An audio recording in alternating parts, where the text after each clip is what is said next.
Vamos a hablar de Porfirio Díaz. A ver, pocos nombres en la historia de México, de verdad, evocan imágenes tan contradictorias. Es que sin duda una de las figuras más complejas y desde luego más determinantes del país.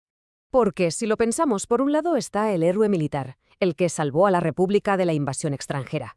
Pero por otro está el dictador, el que gobernó con mano de hierro durante más de 30 años. Son como las dos caras de la misma moneda, ¿verdad?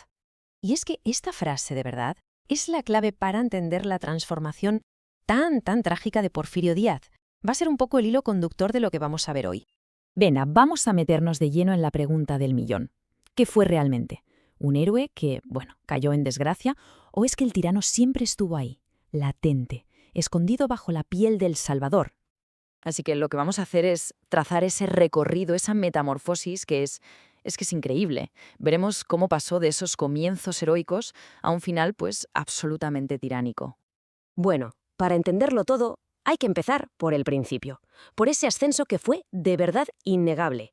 El de Díaz como un auténtico genio militar y un patriota. Es que su ascenso fue meteórico.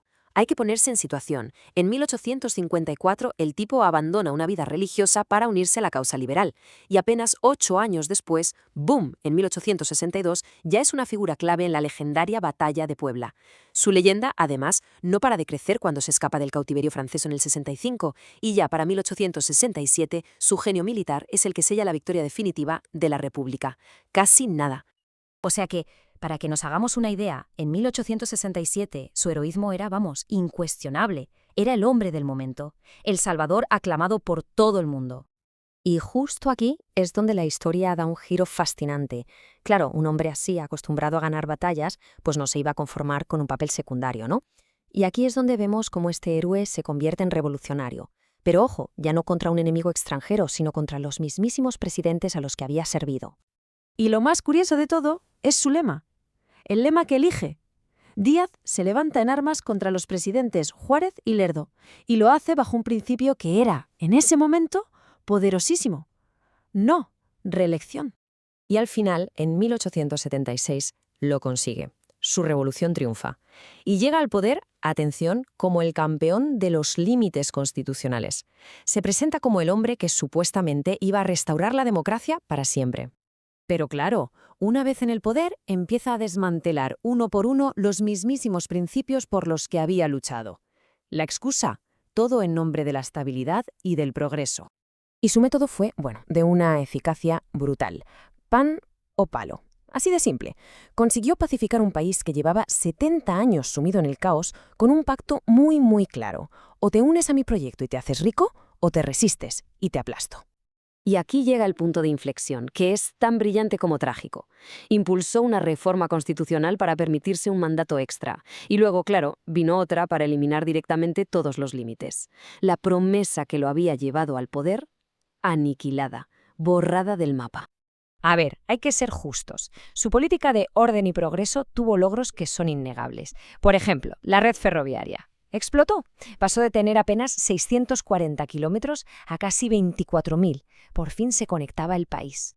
Pero todo ese progreso tuvo un coste oculto y, la verdad, devastador. Para 1910 la situación era esta. El 95% de las familias rurales, el 95%, habían sido despojadas de sus tierras comunales. ¿Y a dónde fueron esas tierras? Pues a manos de un puñado de hacendados y de compañías extranjeras. Y así, claro, nacieron dos Méxicos completamente distintos. Por un lado, tenías una élite en las ciudades que vivía a lo grande, imitando el lujo europeo, con sus óperas, su champán francés.